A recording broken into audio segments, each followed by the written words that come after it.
नमस्कार, grand news network में आप सभी का स्वागत है और बुलेटिन की खास खबरों के साथ मैं आपके साथ पुरुषोत्तम दुबे। चलिए अब नजर डाल लेते हैं आज के बुलेटिन की खास खबरों की ओर। खबरों का सिलसिला शुरू करें उससे पहले एक नजर आज की सुर्खियों पर।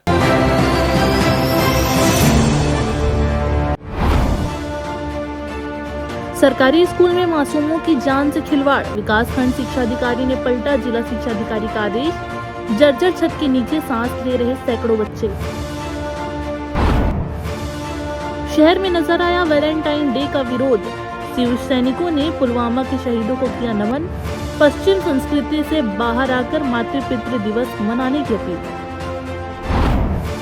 नए श्रम कानूनों के खिलाफ मजदूरों ने दिखाई ताकत, एससीएल में 10% गिरा दिन का उत्पादन। राष्ट्रव्यापी हड़ताल से प्रभावित हो रहे दर्जन भर खदानों के कामकाज। और कानन भंडारी फिर से होगा गुलजार, नए वन्य जीवों को लाने की हो रही तैयारियां। वन्य जीव प्रेमियों की निराशा दूर करने भेड़ियों की नई प्रजाति के लिए भेजा गया प्रस्ताव।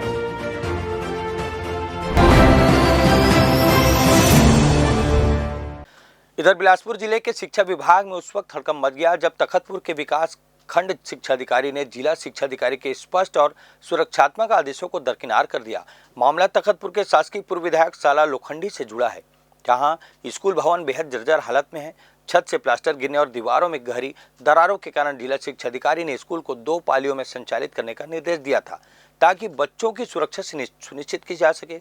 लेकिन विकास खंड शिक्षा अधिकारी कामेश्वर बैरागी ने बोर्ड की परीक्षा का हवाला देते हुए बिना स्थल निरीक्षण किए स्कूल को फिर से एक ही पाली में चलाने का आदेश जारी कर दिया। सोमवार से शुक्रवार सुबह 10 से शाम 4 बजे तक सैकड़ों बच्चों को उसी सुरक्षित भवन में बैठाने का फरमान सुना दिया गया। इस गंभीर अनुशासनहीनता पर जिला शिक्षा अधिकारी ने सख्त रुख अपनाते हुए स्पष्टीकरण नोटिस जारी करने के निर्देश दिए हैं। उन्होंने साफ कहा है कि बच्चों की सुरक्षा सर्वोपरि है और आदेशों की अवहेलना करने वालों पर कड़ी कार्रवाई होगी। अब सबकी नजर आगामी कार्रवाई पर टिकी हुई है। आपने ठीक कहा, यदि इस तरह से किया है तो उनको अब देखते हैं कि हमारे आदेश को कैसे वो उच्च अधिकारी के आदेश का कैसे अवहेलना कर सकते हैं। जानकारी देते हैं, उनसे स्पष्टीकरण लिया जाएगा। क्या ऐसी जरूरत पड़ी जिससे आपने इस तरह से आदेश दिया। इस महीने से बोर्ड परीक्षाओं की शुरुआत होने जा रही है और इसे ध्यान में रखते हुए प्रशासनिक स्तर पर विद्यार्थियों को परीक्षा के दौरान तनाव मुक्त रखने के लिए लगातार प्रयास किए जा रहे हैं। इसी कड़ी में शनिवार को बिलासपुर के प्रार्थना सभा भवन में एक प्रेरक संवाद कार्यक्रम का आयोजन किया गया। कार्यक्रम में संजय अग्रवाल, पुलिस अधीक्षक रजनेश सिंह सहित जिले के वरिष्ठ प्रशासनिक अधिकारी, शैक्षणिक संस्थाओं के प्रमुख और बड़ी संख्या में विद्यार्थी उपस्थित रहे। इस अवसर पर कलेक्टर संजय अग्रवाल ने विद्यार्थियों को संबोधित करते हुए कहा कि परीक्षा के दौरान उन्हें केवल अपनी पढ़ाई पर ध्यान केंद्रित करना चाहिए, क्योंकि शिक्षा ही उनके भविष्य की दिशा तय करती है। उन्होंने कहा कि जीवन में सफलता केवल अंकों से नहीं बल्कि आत्मविश्वास, निरंतर मेहनत और सकारात्मक सोच से मिलती है। उन्होंने उदाहरण देते हुए बताया कि देश के कई सफल उद्योगपति पारंपरिक रूप से उच्च शिक्षित नहीं रहे, लेकिन उनके आत्मविश्वास और परिश्रम ने उन्हें ऊंचाइयों तक पहुंचाया। कलेक्टर ने विद्यार्थियों को यह भी सलाह दी कि यदि परीक्षा में अपेक्षित परिणाम न आए तो निराश होने के बजाय उससे सीख लेकर आगे बढ़ें। प्रशासन द्वारा समय समय पर ऐसे संवाद कार्यक्रम आयोजित कर विद्यार्थियों और शिक्षकों को प्रोत्साहित करने का प्रयास किया जा रहा है। हम अपने बच्चों में देखें कि कितना इंटरेस्ट किस चीज में है। अगर मान लो मेरा इंटरेस्ट नहीं है और मेरे पिताजी ने किसी कोचिंग क्लासेस में भेज दिया, कोचिंग क्लास में भेज देने का मतलब ये हो गया कि उसने तो अगर पीईटी के कोचिंग में ले रहा है तो वो इंजीनियर बन गया, पीएमटी के लिए कोचिंग में गया तो डॉक्टर बन गया, या यूपीएससी की कोचिंग में गया तो यूपीएससी की कोई ना कोई पोस्ट ले लिया। ये पेरेंट्स के दिमाग में आ गया, जबकि उसका इंटरेस्ट नहीं हो। उसके हिसाब से वो समझेगा नहीं कि सिलेबस क्या है, पिछले 5-10 सालों का पैटर्न क्या है, किस तरह से एग्जाम्स में उन 3 घंटों पे उसको लिखना है, कैसे तैयारी करना है। आपके सामने तो इस समय नॉलेज इतना विशाल भंडार है नॉलेज का, अगर आप उसमें डूब गए, अपना सिलेबस पूरा नहीं कर पाए तो आप भले ही पर्टिकुलर किसी चीज में बहुत नॉलेज होगा, लेकिन उन 3 घंटों पे आपको कैसे मेहनत करनी है, सारे आंसर्स आपको देने हैं, टाइमली सारे आंसर्स देने हैं, क्वालिटी के साथ आंसर्स देने हैं, तभी ही तो आप निकल पाओगे। ये मन संचेतना पर है। बच्चों के जो हमारे किशोर वय बच्चे जो कक्षा 6 से 12 तक के जो बच्चे होते हैं वो इस उम्र के होते हैं, किशोर वय के बच्चे होते हैं। इनमें भावनात्मक जो आवेग होता है वो बहुत तीव्र होता है। इस स्थिति में ज़रा सा भी कहीं पर भी कुछ उनको ठेस लगने वाली बात होती है तो बहुत अप्रिय स्थिति पैदा कर लेते हैं, यहाँ तक कि सुसाइड कर लेते हैं, आत्महत्या कर लेते हैं। तो इनको अवगत कराने के लिए ज़िले के विभिन्न प्राचार्य हैं हमारे गवर्नमेंट के और नॉन गवर्नमेंट के, साथ साथ जो कोचिंग संस्थान चला रहे हैं उनके मैनेजर्स जो हैं, और इसी तरह से जो हॉस्टल के जो अधीक्षक हैं उनको हमने शामिल किया है इस पर। मैं समझता हूँ ये प्रशिक्षण के बाद, कार्यशाला के बाद जो है एक सकारात्मक प्रभाव विद्यालयों में, छात्रावासों में, कोचिंग संस्थानों में पड़ेगा, ऐसा मुझे विश्वास है। इधर छत्तीसगढ़ उच्च न्यायालय ने वन विभाग के एक अहम तबादला मामले में अंतरिम राहत देते हुए वनपाल व परिक्षेत्र सहायक वेद प्रकाश शर्मा के स्थानांतरण पर रोक लगा दी है। शर्मा बेलतरा बिलासपुर वन मंडल में पदस्थ हैं। 4 फरवरी 2026 को जारी आदेश के तहत उनका तबादला मुंगली वन मंडल कर दिया गया था। याचिका में आरोप लगाया गया था कि संबंधित सीसीए अपने अधिकार क्षेत्र से बाहर जाकर स्थानांतरण आदेश जारी किया। याचिकाकर्ता के अधिवक्ता ने दलील दी कि एक वन मंडल से दूसरे वन मंडल में तबादले का अधिकार संबंधित अधिकारी को नहीं है। साथ ही प्रधान मुख्य वन संरक्षक द्वारा जारी पत्रों का भी हवाला दिया गया। राज्य की ओर से शासकीय अधिवक्ता ने नोटिस स्वीकार करते हुए सवाल जवाब दाखिल करने के लिए 2 सप्ताह का समय मांगा, जिसे न्यायालय ने मंजूर कर दिया। कोर्ट ने 4 फरवरी के आदेश के प्रभाव और संचालन पर अगली सुनवाई तक रोक लगा दी है। अब मामले की सुनवाई 23 मार्च से शुरू होने वाले सप्ताह में होगी। फिलहाल वेद प्रकाश शर्मा को बड़ी राहत मिली है। इधर वक्त हो चला एक छोटा सा ब्रेक लेने का, तब तक आप बने रहिए ग्रैंड न्यूज पर। जय जया प्राइवेट ITI NCVT से मान्यता प्राप्त एंड ISO सर्टिफाइड 10वीं पास विद्यार्थियों के लिए 2 year electrician course, OPA 1 year course, computer operating and programming assistant course, best classroom facility, admissions open. Jai Jaya private ITI, river view colony, Koni, Bilaspur, Chhattisgarh. Break के बाद आप सभी का फिर से स्वागत है। बिलासपुर के देवकीनंदन चौक पर आज वैलेंटाइन डे के विरोध में शिवसेना ने उग्र प्रदर्शन करते हुए पाश्चात्य संस्कृति के खिलाफ मोर्चा खोल दिया। प्रदर्शनकारियों ने वैलेंटाइन का पुतला दहन कर अपनी नाराजगी जाहिर की और पश्चिमी सभ्यता को भारतीय संस्कृति पर थोपने की कोशिशों के विरुद्ध जमकर नारेबाजी की। इस विरोध प्रदर्शन से पूर्व शिव सैनिकों ने शहर भर में विशाल बाइक रैली निकाली, जिसके माध्यम से युवाओं से विदेशी संस्कृति का त्याग कर स्वदेशी मूल्यों को अपनाने का आह्वान किया गया। शिवसेना पदाधिकारियों ने इस दिन को देश के लिए ब्लैक डे करार देते हुए कहा कि आज ही के दिन पुलवामा हमले में हमारे वीर जवानों ने शहादत दी थी, जिसे भूलकर विदेशी उत्सव मनाना शहीदों का अपमान है। इस दौरान शिवसेना नेत्री रेवती यादव ने अपनी बाइट में स्पष्ट किया कि विदेशी ताकतें वैलेंटाइन डे के जरिए युवाओं को गुमराह कर रही है, जबकि आज के दिन को मातृ पितृ पूजन दिवस के रूप में मनाकर संस्कारों का संवर्धन करना चाहिए। शिवसेना ने चेतावनी दी है कि वे भारतीय संस्कृति के साथ किसी भी प्रकार का खिलवाड़ बर्दाश्त नहीं करेंगे और युवाओं को अपनी गौरवशाली विरासत से जोड़ने का अभियान जारी रखेंगे। वैलेंटाइन डे जी लोग मना रहे हैं, हम उनका वैलेंटाइन डे का ही विरोध कर रहे हैं। जो विदेशी कल्चर को यहाँ अपनाया जा रहा है, हमारे भारतीय संस्कृति में कहीं वैलेंटाइन डे का लेख नहीं है। ना हम उसको अपनाने देंगे, ना हम अपनाएंगे। हम उसका विरोध करते हैं और करते रहेंगे आगे भी। जो युवा है, जो इस समय अपने पढ़ाई लिखाई में, अपने करियर बनाने में ध्यान देना चाहिए। ये गलत संस्कृति को अपनाया जा रहा है, हम इसका विरोध करते हैं। हम बाइक रैली निकाल कर पुतला दहन करके विरोध कर रहे हैं, विरोध प्रदर्शन कर रहे हैं और आगे भी करते रहेंगे। इधर बिलासपुर जिला पुलिस बल अब तकनीक के दम पर अपराधियों और नशाखोरों की कमर तोड़ने के लिए बेहतर मैदान में उतर चुकी है। हाल ही में जूना बिलासपुर चाटीडी बैराज पर हुए जघन्य हत्याकांड के बाद पुलिस प्रशासन ने सुरक्षा व्यवस्था को चाक चौबंद करते हुए ड्रोन सर्विलांस का अचूक फार्मूला अपनाया है।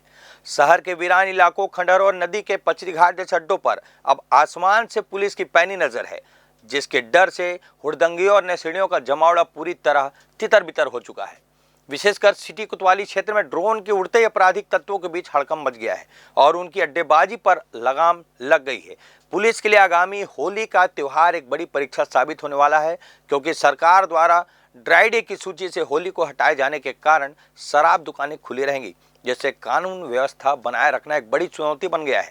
इस तनावपूर्ण स्थिति के बीच पुलिस अमला पूरी मुस्तैदी के साथ जमीन पर कदम ताल कर रहा है और आसमान से ड्रोन के जरिए चप्पे चप्पे की निगरानी की जा रही है।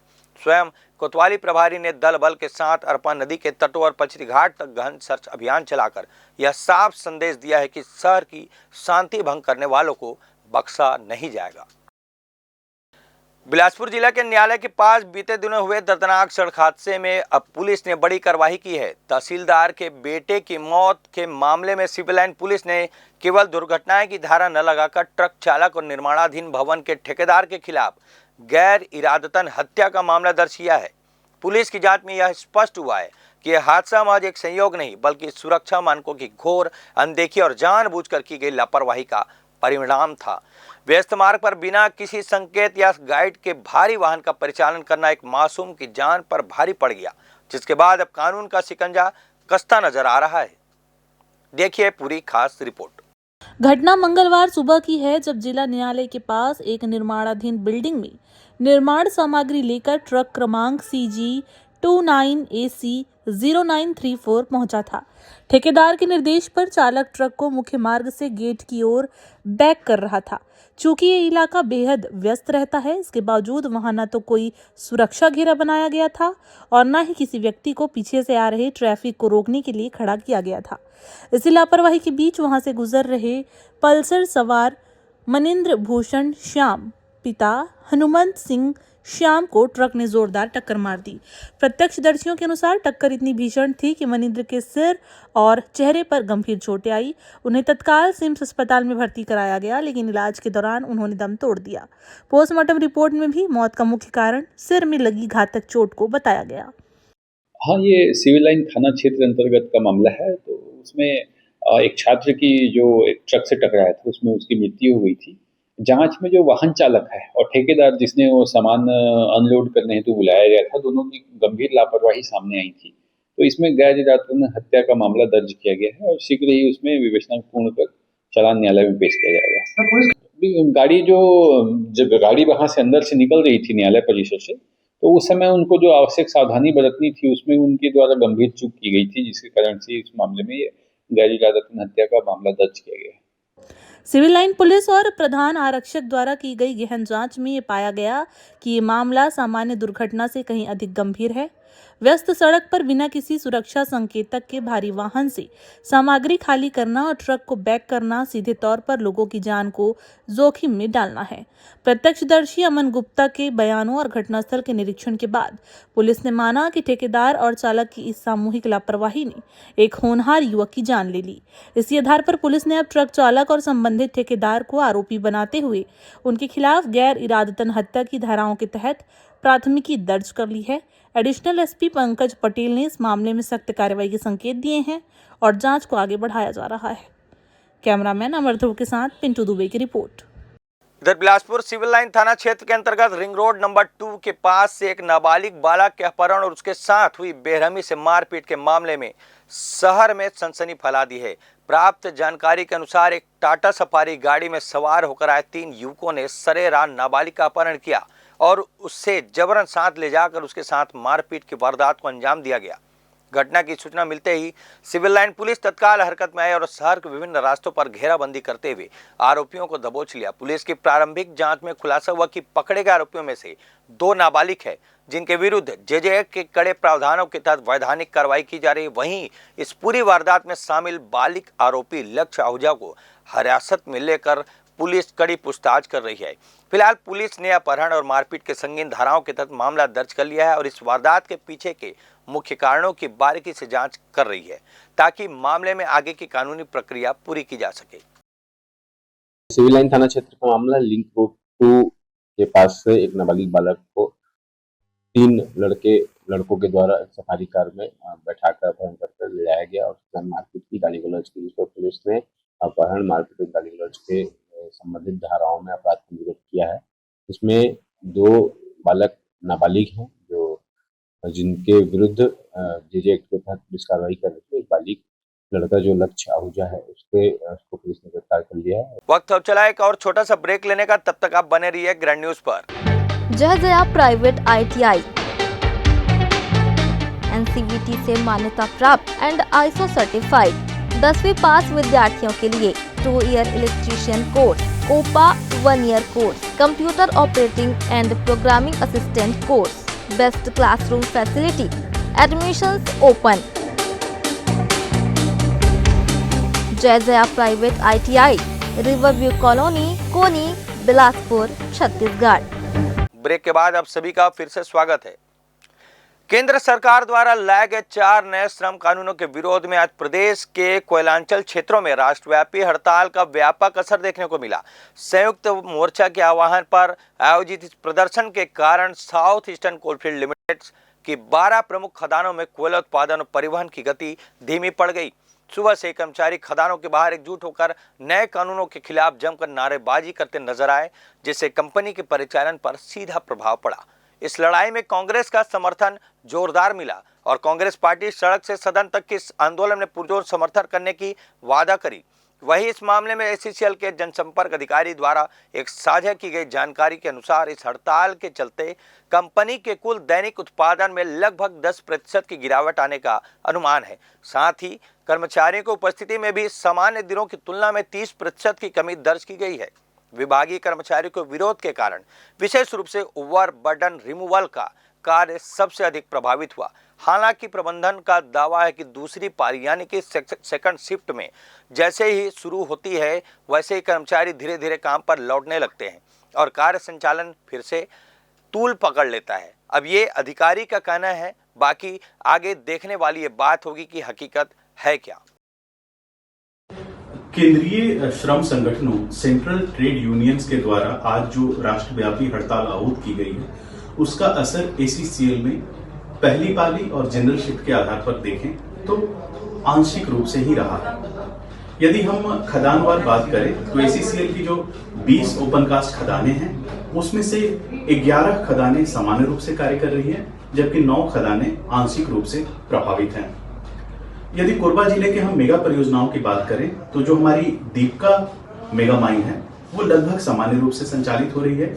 गेवरा अंशतः प्रभावित है, हालांकि वहाँ कॉन्ट्रैक्चुअल काम जो है वो अच्छे से चल रहा है सुचारू रूप से। कुसमुंडा माइन जो है वो पार्शियली अफेक्टेड है। यदि हम भूमिगत खदानों अंडरग्राउंड माइंस की बात करें तो केवल 5 खदानें जो है वो जहां काम रुका हुआ है इस वजह से, बाकी जो 35 खदानें हैं वो सामान्य रूप से काम कर रही है या वहां पे आंशिक रूप से कार्य प्रभावित हुआ है। यदि हम अटेंडेंस की बात करें तो एक औसत दिन के तुलना में जनरल अटेंडेंस की तुलना में लगभग 34% जो है अटेंडेंस में कमी देखी गई है।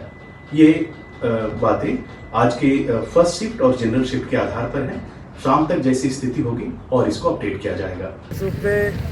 जब से भारतीय जनता पार्टी शासन में आई है तो श्रमिक विरोधी नीति बनाते जा रही है, श्रमिकों को परेशान करते जा रही है और जितनी भी इनकी नीतियां हैं वो श्रमिकों के विरोध में है और श्रमिक का इस सब बातों को लेकर पूरे देशव्यापी हड़ताल कर रही है। कांग्रेस इसका और कांग्रेस के पूरे साथी और इसका समर्थन कर रहे हैं। हमारी यहाँ की सांसद आदरणीय ज्योत्सना चरणदास महंत जी का भी समर्थन सभी संगठनों को प्राप्त है। हम लोगों को भी निर्देश हुआ है कि श्रमिक संगठन के साथ उनसे कंधे से कंधा मिलाकर उनकी हड़ताल में शामिल हो और हम सभी उनकी मांगों का समर्थन करते हुए भाजपा की केंद्र सरकार जो श्रमिक नीतियाँ हैं उसका विरोध करते हैं। देखिए, जिस तरीके से संयुक्त ट्रेड यूनियन की जो 4 यूनियन के साथी ज़बरदस्त तरीके से आंदोलन कर रहे हैं और ये आंदोलन श्रमिकों के हित के साथ साथ देश के हित में भी है, क्योंकि जिस तरीके से मोदी सरकार ने मजदूर के नियमों को बदल रही है उस तरीके से वो सीधे सीधे पूरा उद्योग निजी हाथों में सौंपने की तैयारी हो रही है। और आज का जो आंदोलन, इस आंदोलन में कांग्रेस का ज़बरदस्त समर्थन है। आदरणीय हरित परसाई जी यहाँ उपस्थित हैं, सभी कांग्रेस के लोग यहाँ उपस्थित हैं। पूरे प्रदेश के अंदर कांग्रेस इस आंदोलन को अपना समर्थन दे रही है और केंद्र की नीतियों के विरुद्ध में कांग्रेस आवाज़ बुलंद कर रही है।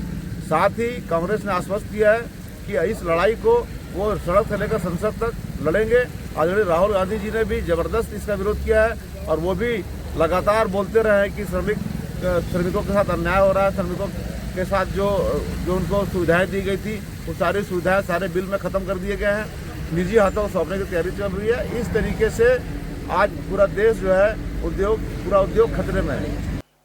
इधर दक्षिण पूर्व मध्य रेलवे में विशिष्ट रेल सेवा पुरस्कार एवं रेल सेवा पुरस्कार 2025 मुख्यालय समारोह का भव्य आयोजन बिलासपुर के सिरसा क्रिकेट ग्राउंड में किया गया। समारोह में मुख्य अतिथि के रूप में महाप्रबंधक तरुण प्रकाश तथा सेक्रो अध्यक्ष मीनाक्षी शर्मा उपस्थित रही।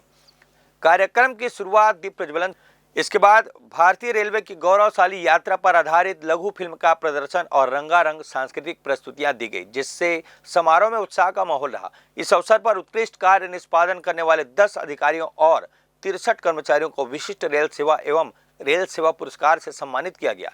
साथ ही 19 मेजर शील्ड, 37 माइनर शील्ड और 60 विशिष्ट रेल सेवा पुरस्कार, इसके अलावा 13 रेल सेवा पुरस्कार प्रदान किए गए।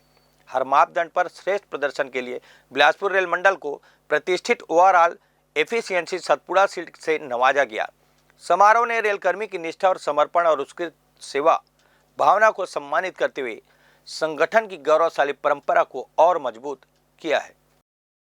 दक्षिण पूर्व मध्य रेलवे के नागपुर मंडल के अंतर्गत इंफ्रास्ट्रक्चर डेवलपमेंट और ट्रैफिक कम पावर ब्लॉक के कार्यों के कारण ट्रेनों का परिचालन बड़े पैमाने पर प्रभावित होने जा रहा है।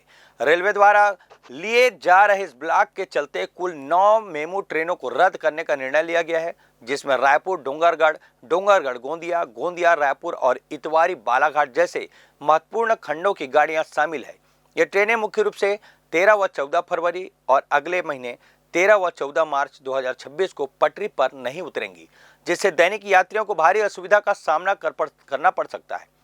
परिचालन रद्द के अलावा रेलवे ने कुछ एक्सप्रेस ट्रेनों के विनियमन यानी कि रेगुलेशन की भी घोषणा की है।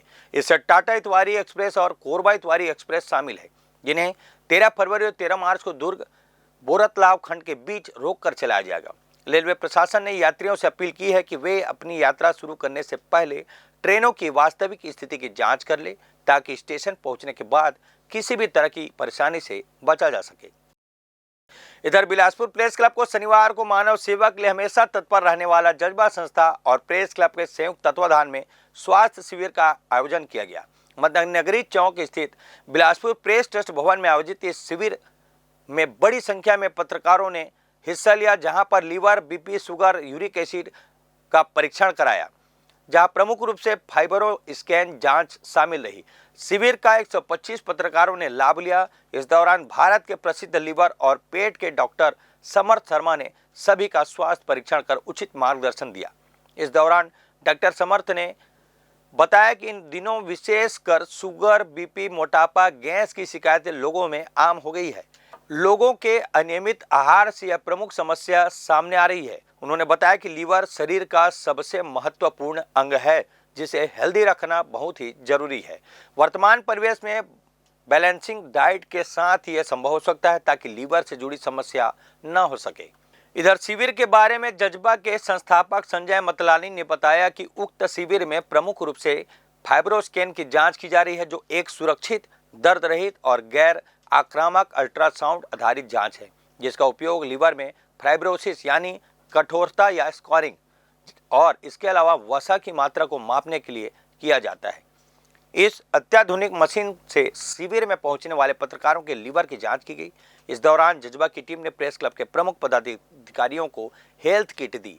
साथ ही शिविर के सफल संचालन के लिए प्रेस क्लब के द्वारा डॉक्टर समर्थ शर्मा को मेमेंटो भी प्रदान किया गया। प्रेस क्लब में एक लिवर का कैंप ऑर्गेनाइज किया, जिसमें हमने फाइब्रोस्कैन नाम की जांच कराई है और लिवर से संबंधित लोगों को ये सूचना दी है कि किस तरह से हम लिवर को स्वस्थ रख सकते हैं।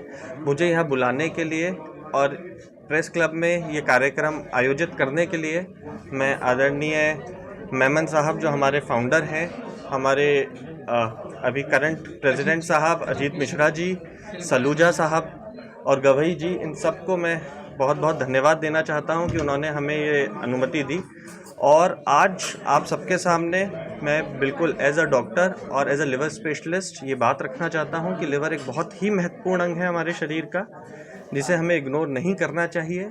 किडनी और हार्ट हो सकता है थोड़े फेमस ज़्यादा हैं, मगर लिवर इकलौता ऑर्गन है और बहुत ही इम्पॉर्टेंट है। तो आप सब 2-4 बेसिक पॉइंट्स का ध्यान रखें।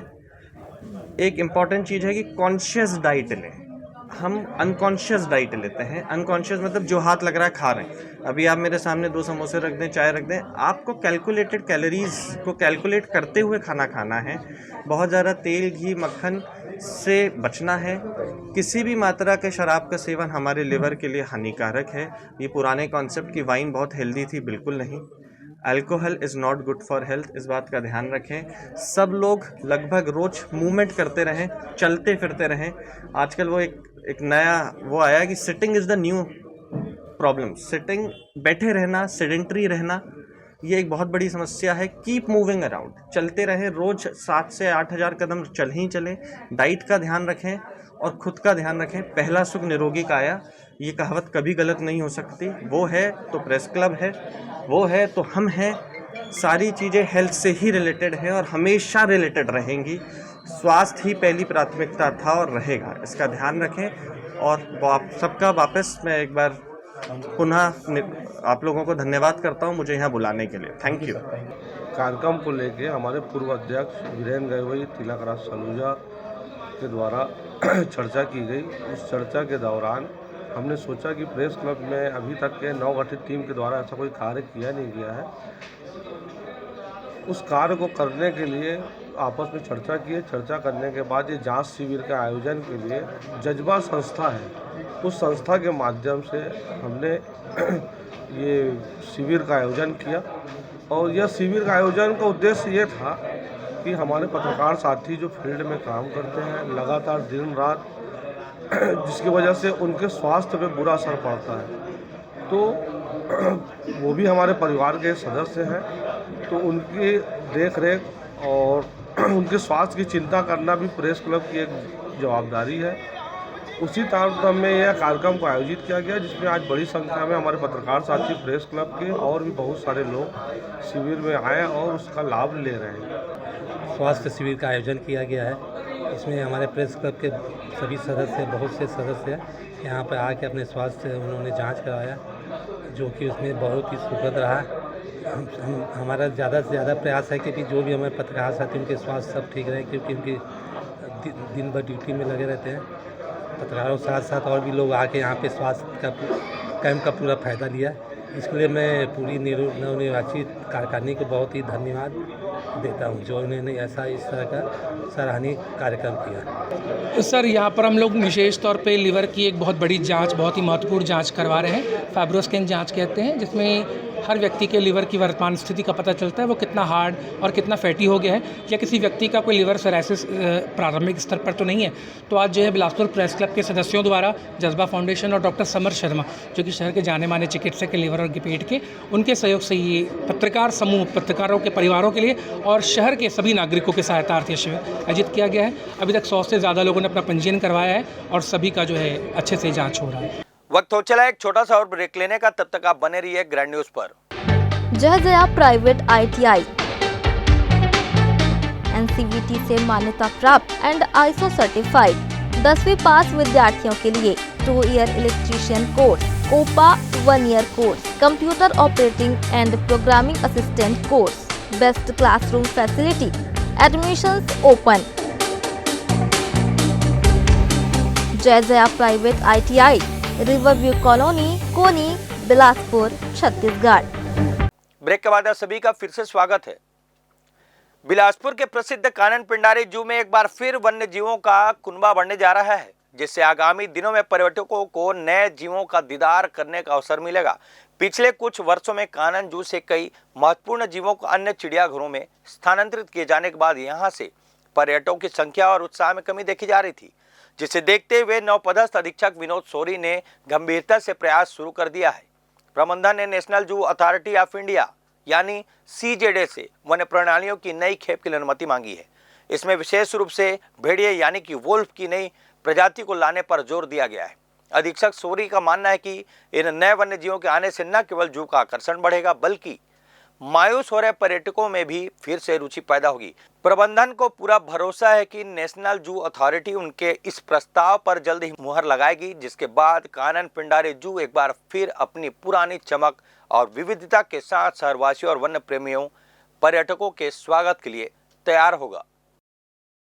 अभी हमारे पास एक नई प्रजाति एडॉप्ट करने का चल रहा है, अभी प्रक्रियाधीन है। हम लोग उनके बदले में एक भेड़िया करके वोल्फ है, एक प्रजाति है, ये लाने का प्रयास किया जा रहा है। एक मांसाहारी जीव है, वोल्फ भेड़िया जो बोलते हैं। तो इनके बदले क्या दिया जा रहा है?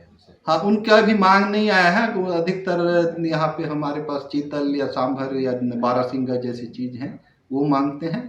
अभी फिलहाल हमारे पास जो चीज उनकी मांग आएगा उसके आधार पे उनको देंगे। जी, ये शीघ्र मतलब 2-3 महीना तो इसकी प्रक्रिया लगता है। सेंट्रल जू अथॉरिटी से लेना पड़ता है इसकी अनुमति, और उसके बाद 15 दिन के अंदर।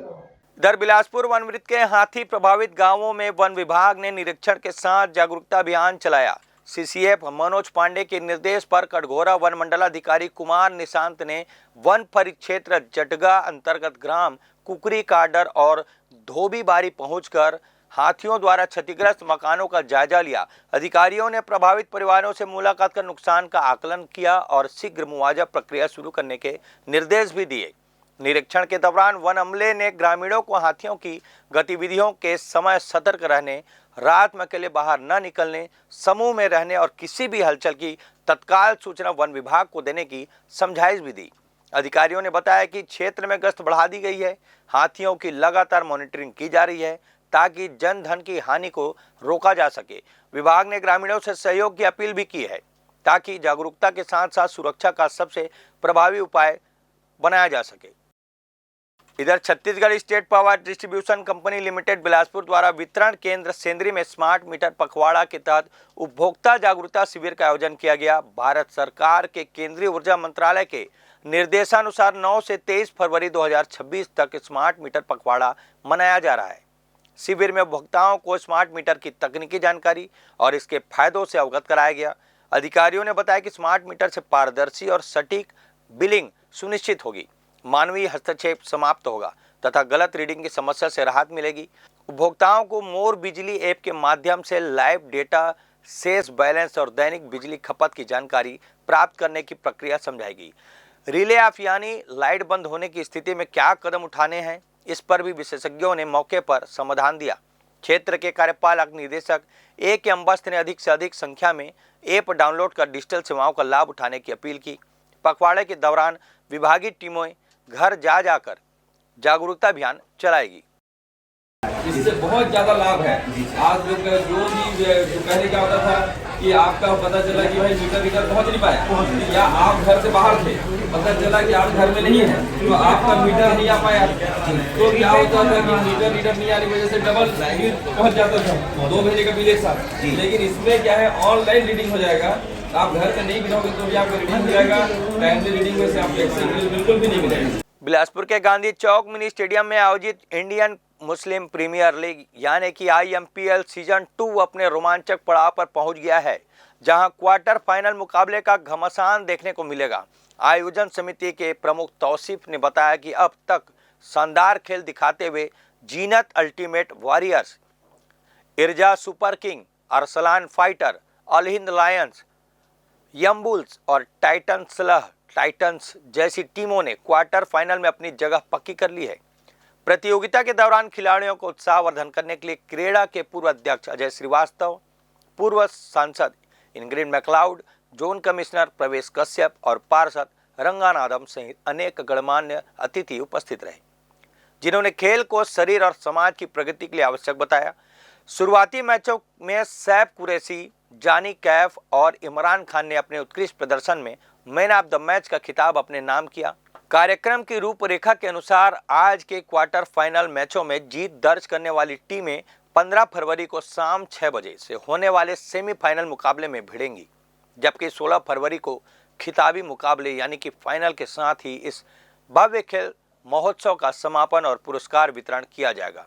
इस आयोजन ने न केवल मुस्लिम समाज के युवाओं को अपनी खेल प्रतिभा दिखाने के लिए एक बड़ा मंच प्रदान किया है, बल्कि खेल भावना के जरिए आपसी भाईचारे और अनुशासन का संदेश भी दिया है। आपसी समाज में एक अच्छे संबंध को, अच्छा माहौल और अच्छा खेल जो यहाँ पर चल रहा है मुस्लिम समाज की तरफ से, ये इंडियन मुस्लिम प्रीमियम लीग दूसरा वर्ष है और जो कि पिछले वर्ष में करीब 38 टीमें आई थी, इस बार 40-45 टीमें आई जिनको इन लोगों को वापस करना पड़ा यहाँ पर। तो इससे पता चल रहा है कि यहाँ पर माहौल कितना अच्छा है, सौहार्द चल रहा है, आपसी भाईचारा प्रेम स्नेह बढ़ते हुए कार्यक्रम आगे बढ़ रहा है। क्या लगता है ऐसा कार्यक्रम हर हमेशा होना चाहिए? बिल्कुल, हर समय होना चाहिए ऐसा कार्यक्रम। अभी बीच में वहाँ पर एक मैच और चल रहा था, जैसे यादव समाज का स्टार्ट चल रहा है अभी, तो हर समाज अब धीरे धीरे अपने लोगों को लेके एक्टिव हो रही है और खेल में लोगों का रुझान बढ़ रहा है। खेल एक ऐसा चीज़ है जो जीवन में एक दूसरे को अनुशासन और प्रेम और ऊर्जा का संदेश देता है। इसके माध्यम से आज विभिन्न जगह के लोग और बहुत सारी टीमें यहाँ पर उपस्थित हुई हैं और खेल की भावनाओं को खेल भी रहे हैं और एक बड़ा संदेश दे रहे हैं कि आपसी प्रेम और सौहार्द व्यवहार को बनाए रखने का। इसमें शामिल प्रत्येक सदस्यों को मैं कोटि बधाई देता हूँ कि इतने बड़े आयोजन को ये कर रहे हैं, जिससे समाज में जो अभी दुष्प्रभाव आ रहा है उसको रोकने में बहुत बड़ा योगदान होगा, ऐसा मैं सोचता हूँ। IMPL सीज़न 2 का 6वां दिन है और हमारी भी मैच थी। मैं भी एज अ टीम ऑनर भी हूँ। अंसारी वॉरियर्स मेरा टीम है। चूँकि हम मैच तो हार चुके हैं, बाहर हो चुके हैं, लेकिन IMPL से बाहर नहीं हुए हैं। हम IMPL में हमें मौका मिला है। इतना अच्छा प्लेटफॉर्म है इस बिलासपुर की धरा पे, बहुत ही शानदार प्लेटफॉर्म, एक इंडियन मुस्लिम प्रीमियम लीग जो चल रहा है। तो आगे का अगले साल का ऐसा बहुत ही शानदार प्लानिंग है हम लोग का, बहुत अच्छे स्तर पे हम लोग करने वाले हैं, राज्य स्तरीय करने वाले हैं इसे। बहुत ही मतलब अच्छी बात है हमारे बिलासपुर शहर के लिए, छत्तीसगढ़ के लिए और समाज के लिए। ये मैं बहुत बहुत बधाई देना चाहता हूँ तौसीफ भाई को और उनकी पूरी टीम को। एक परिवार को, एक समाज को एक प्लेटफार्म में लाना और अच्छे प्लेयरों को एक मौका मिलना, ये बहुत अच्छी बात है, गर्व की बात है। और ये सीज़न मेरे ख्याल से शायद दूसरा है, ये पहले से भी बेटर दूसरा सीज़न हो रहा है अभी तक। और सबसे अच्छी बात तो ये है कि इस पूरी सीरीज में आप देखेंगे किसी भी प्रकार का अभद्रता या गलत व्यवहार बिल्कुल भी नहीं, मतलब एक भाईचारे के साथ, एक अपना परिवार के साथ ये टूर्नामेंट हो रही है और बहुत सफल प्रोग्राम है ये। तो आज के इस बुलेटिन में बस इतना ही। अगले बुलेटिन में फिर होगी आपसे मुलाकात। तब तक के लिए मुझे और मेरी पूरी टीम को दीजिए इजाजत। नमस्कार।